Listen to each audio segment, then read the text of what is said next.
Allahu lartësuar në Kur'an në shumë vende na këshillon që të respektojmë të dy prindërit. Ne porosi që të sillemi mirë me ta dhe të bëjmë mirë atyra. Por ka vende ku Allahu lartësuar flet për shembull vetëm për nënën, për respektin ndaj nënës, për mirënjohjen ndaj saj, për të shërbyer asaj. Dhe ka vende ku Allahu lartësuar flet për shembull për respektin që duhet të tregohet për babën, ose domethënë sjell ato tregimet të cilat flasin për respektin ndaj babës, për faktin që njeriu duhet që të njohë pozitën e tatit, të bëjë mirë atij, të shërbejë atij dhe të gjendet pranë.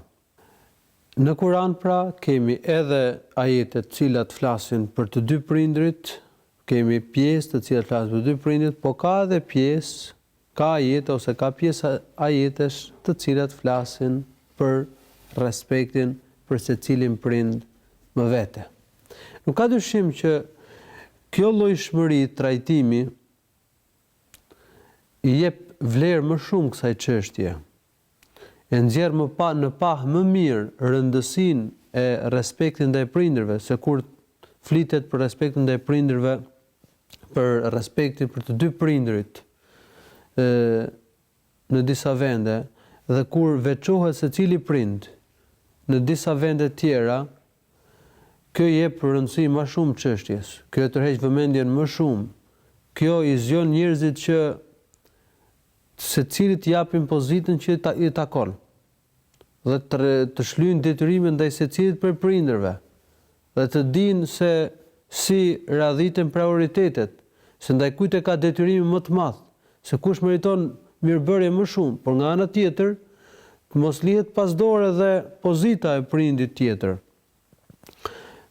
Tregohet njeriu mirënjohës dhe ndaj prindit tjetër, se të dy prindrit kanë vendin e tyre. Nëna ka vendin e saj, nuk diskutohet, po edhe baba ka vendin e vet. Dhe duhet që njeriu tregohet mirënjohës ndaj të dyve, të shërbejë të dyve, të gjendet pranë, të kërkojë kënaqësinë e tyre, të plotësojë nevojat e tyre. Por kur nuk mund të plotësohen për shembull nevojat e dyve, atëherë ka përparësi nëna.